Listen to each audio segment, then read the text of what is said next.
আমি যেটা বলতে চাই, একটা হচ্ছে যে জুতোর মালা পরানো একটা বিএলওর ছবি দেখালেন, তার আগে আরেকটি মহিলা বিএলওর কণ্ঠস্বর শোনালেন। হ্যাঁ, ব্যাপারটা হচ্ছে, আমি সেই কনটেক্সটটা আগে বলি, ওই ভদ্রমহিলা কিন্তু ওই ব্যক্তিকে চেনেন। বেশিরভাগ ক্ষেত্রে বিএলওরা পাড়ার ভদ্রলোক, এই ভদ্রলোক না, ও ছোট লোকটা তৃণমূলের, সে আপনার ওই ভদ্র বিএলওকে বলছেন তুই তোকারি করে, আর এও তুমি বলে কথা বলছে, মানে একে অপরের পূর্ব পরিচিত। পাড়ার মেয়ে হয়ে যদি পাড়ার নেতা পাড়ার পরিচিত মেয়েকে বলে কেলিয়ে ঘরে ঢুকিয়ে দেব, আমার মনে হয় ওই লোকটার ওপর, ওই তপন বলে লোকটার ওপরে আমার ওই তাপস ভর করেছিল, মানে তাপস পালও প্রায় এরকমই কথাই বলেছিল যে তোদের ঘরে ছেলে ঢুকিয়ে দেবো, এ বলেছে কেলিয়ে ঘরে ঢুকিয়ে দেবো। একই ভাষা। দেবাংশু এখন বললো না যে আমি মুখপত্র, ও এই প্রমাণ দেবে, ও সেই প্রমাণ দেবে। আমি বলছি ও নিজেই বলেছিল যে আমি গেটে পাপস হয়ে শুয়ে থাকবো, চৌকাট হয়ে শুয়ে থাকবো, কিন্তু ওকে পাপস বানিয়ে 7 দিন আগেও 2টো লোক ঢুকে গেছে। হ্যাঁ, ওই তো বলেছিল, এটা তো অন্য কারোর কথা নয়। সেরকম ওই ভিডিও অডিও ঘুরিয়ে কিছু দেখাতে হবে না। আমি বলি বাবা, তোমাদের বিবেকটাকে জাগাও।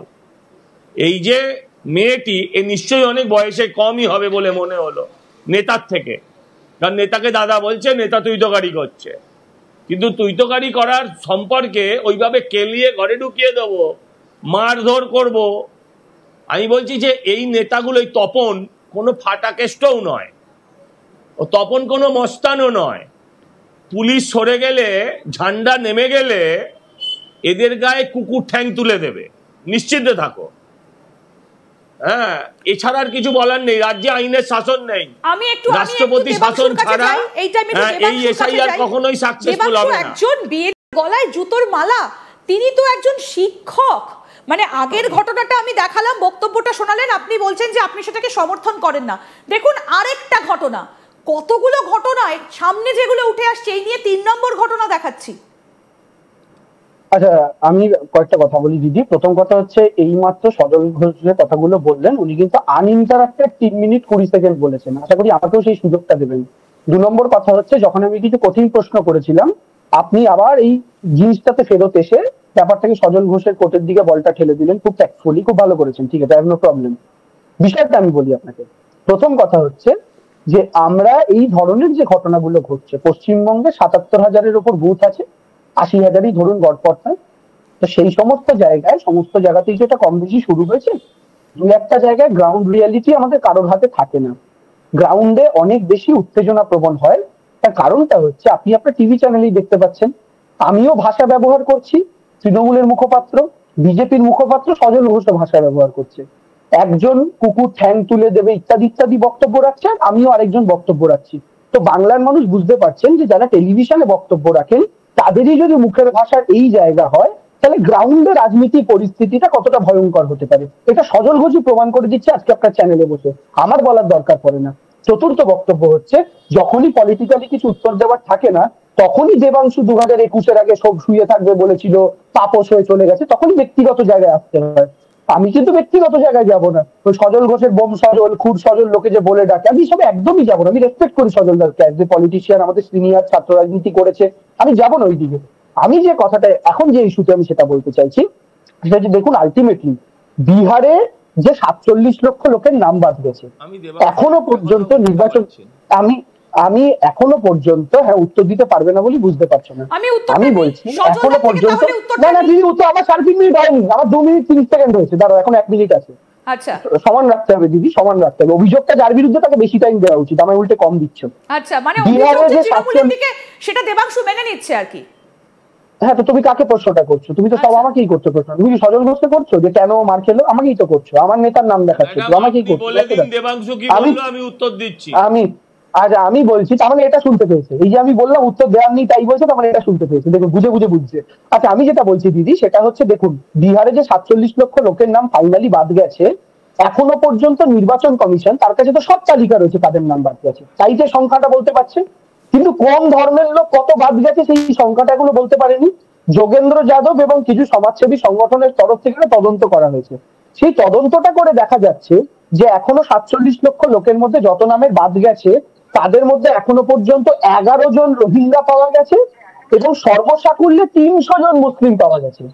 আচ্ছা, 300 জন মুসলিম এবং 111 জন রোহিঙ্গা। আমি সংখ্যাটাকে যদি যুক্তও করি তাহলে 300 প্লাস 111 সংখ্যাটা আপনারা হিসাব করে নিন, 411 জন হচ্ছে। অর্থাৎ 47 লক্ষের মধ্যে হাজারেরও কম মুসলমান সম্প্রদায়ের লোকের নাম বাদ গেছে। তাহলে বাকি কারা? আমি এই মুসলিম ভোটারটা নিয়ে দেবাংশু সজলদার কাছে একটু যাই। সজলদা, দেবাংশু মুসলিম ভোটারের কথা বলছিলেন। প্রশ্নটা হচ্ছে কোথাও কি তৃণমূল একটু ভয় পাচ্ছে যে মুসলিম ভোট এবার বিজেপির দিকে চলে যাচ্ছে? বাবা কি সুন্দর প্রশ্ন করেছেন দিদি। মানে দেবাংশুকে প্রশ্ন করেছে, দেবাংশু তোমার কি মনে হয় মমতা ব্যানার্জি সজলদা, জান বাঁচাতে মুসলিম ভোটাররা কি এবার বিজেপির দিকে চলে যাচ্ছে? যদি বিজেপিকে ভোটটা না দেওয়া হয় তাহলে তো ভোটার তালিকায় নামটা কেটে যাবে। কোথাও কি এই ভয়টা থেকে বিজেপির দিকে ঝুঁকছে মুসলিম ভোটাররা?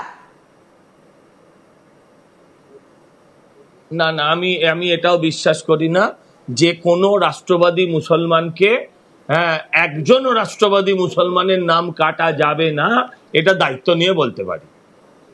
যারা এখানে 47 সাল থেকে বা দীর্ঘদিন ধরে যারা এই দেশে আছেন, যারা জাতীয় পতাকাটাকে আমাদের ত্রিবর্ণ রঞ্জিত পতাকাকেই জাতীয় পতাকা মনে করেন, যারা এখানে ন্যাশনাল সং, যারা জনগণ মন গান, তাদের কারোর নাম বাদ যাবে না দিদি। এরা রটাচ্ছে, এই আতঙ্কই তো ভোট। এই যে তোমাদের দেশ থেকে বার করে দেবে, তোমাদের নামাজ পূর্ব দিকে মুখ করে পড়াবে, এই আতঙ্ক থেকেই তো ভোট পায় ওরা।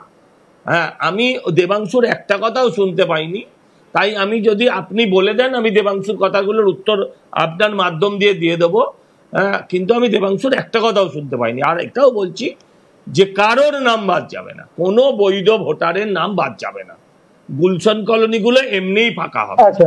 আচ্ছা, এবার আমি তাহলে আপনার নিউ টাউনের কলোনিগুলো এমনিই ফাঁকা। কিন্তু গতকাল এই যে আপনি কি করে জানলেন যে গুলশান কলোনিতে যারা থাকে তারা সবাই অবৈধ ভোটার? এসআইআর তো এখনো হয়নি, আপনি কি করে জানলেন? তার মানে আপনাদের টার্গেট কি সেই মুসলিম ভোটাররা? হ্যাঁ বলি,